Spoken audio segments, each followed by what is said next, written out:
Gord, that's a tough San Antonio team that hangs its hat on a lot of offense. So, what did you feel you did to keep them off the score sheet? Well, our penalty killing did a great job, even though they did score two goals. We took way too many penalties, and the two goals that they did score was basically off broken plays, one broken stick, and a lucky bounce on another. So our penalty killing did a great job as far as keeping that strong power play off the board. And when we did break down, whether it was 5-on-5 or in the penalty killing situations, Christopher Gibson was excellent. Did you find it much of a challenge to figure out who replaces Greg McKegg on that top line? You know what? Byron Fraze has been really impressive since he's been here. He's almost a point a game guy up to this point, and he's very poised with the puck. He sees the ice well, and he makes good decisions with it. So it was a pretty easy insert to put in there. Although I really liked his line when he was playing with Rupert and Brown too. They seem to have some good chemistry, but he's a guy that seems to click with a lot of different players. Speaking of lines, how tough is it to break up the what Bob McGill calls the all beef line with Bodie and Biggs and Devan? Yeah, you know what? We've sort of seen guys evolve into different positions, and we had Bodes over on the right side and Biggsy at center, and we ended up putting Biggsy on the right side and Bodie on the left side with two different lines. So yeah, it is. You don't like to break out up that line because they've been really responsible defensively, and seem like every time they're out there, they're creating chaos down in the offensive zone. So you hate to see that, but when lineup changes dictate whether it's injury or call-ups, and that's what you got to do. Matt Fratton has seemed to have hit a stride here, both leadership-wise on and off the ice, and he's certainly finding the back of the net. What did you see change in his game?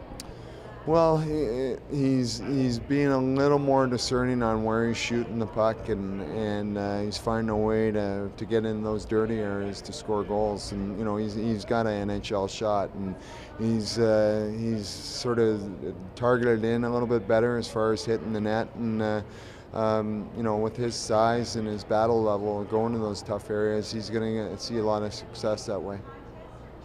You've had Andrew McGuillio now for a year and a half. Where do you see his game today compared to this time last year? He's really, probably in the last month to month and a half, his game's really come a long way. And we always knew he had the physical element and the poise and defensively and reading situations. But now he's making puck plays that, under duress that are, plays that get you to the next level. Certainly on the penalty kill, he's finding ways to clear pucks or finding an open guy to get it down, and he's just a guy that makes his partner better every time he's out there. Would you consider him a low-risk style player? Yeah, pretty well. I think he's a guy that, everybody has their limitations, and he knows where his parameters are, and he plays to those parameters. I know he came out of college with a letter, and he wears a letter now, but how much do the guys look to him as a leader, especially with him having more experience than some of those other back-enders? Yeah, his professional experience sort of belies his world experience, and being in college and wearing a letter, and he is a little bit older guy, and just the way he conducts himself, he's not a big rah guy in there, but he addresses things when they need to be addressed, and he's a very positive person. So that's an easy guy to put a letter on. One more. Roster update: Stuart Percy, Josh Levo, how close are they to returning and skating?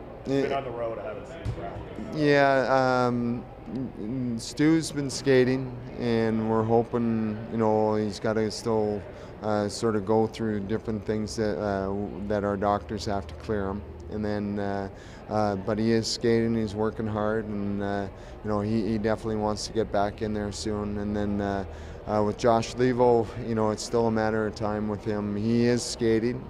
He's skating on his own up to this point, and we're hoping to get him out in a game situation or a practice situation at some point next week.